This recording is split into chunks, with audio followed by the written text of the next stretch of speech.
মুজিব সংবিধানের পাহারাদার হবেন না, জনগণের সংবিধানের পাহারাদার হন। স্বরাষ্ট্রমন্ত্রী আপনার গাড়িতে করে সীমান্ত দিয়ে মাদক ঢুকছে, সংসদে আপনি আইন পাস করাচ্ছেন যে তাদেরকে মৃত্যুদণ্ড, বাংলাদেশে সর্বোচ্চ সাজা করা হয়েছে। তাহলে যারা আজকে মাদক নিয়ে আপনার স্বরাষ্ট্র মন্ত্রণালয়ের গাড়িতে করে মাদক নিয়ে ইয়াবা নিয়ে ধরা খেল, তাদের বিষয়ে আপনার সুস্পষ্ট আমরা বক্তব্য চাই।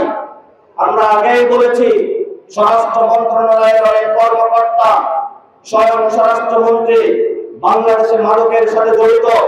যদি জড়িত না হয়, স্বরাষ্ট্র মন্ত্রণালয়ের টিকেট এবং গাড়ি ব্যবহার করে কিভাবে হলো কক্সবাজার দিয়ে বাংলাদেশে ইয়াবা ঢুকে, সেই প্রশ্ন আমরা তাদের কাছে রেখে দিতে চাই।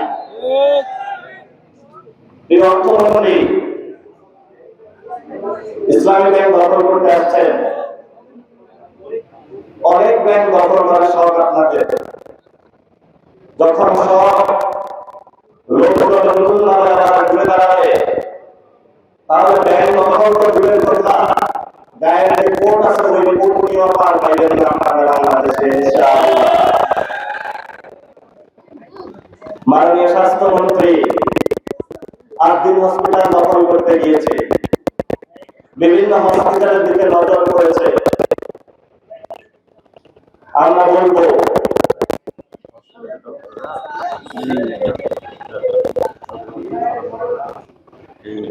ভাই, আপনার সাথে আমি কথা বলছি।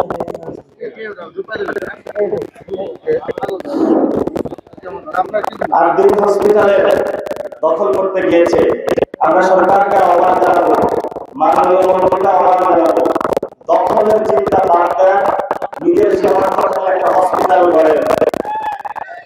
যদি নিজের মূলত না থাকে, এটা হলো নব্য সভ্যতার যুগ, মানুষ শিক্ষিত, মোবাইলে সবকিছু এখন দেখে, মানুষ সবকিছু এখন বুঝে।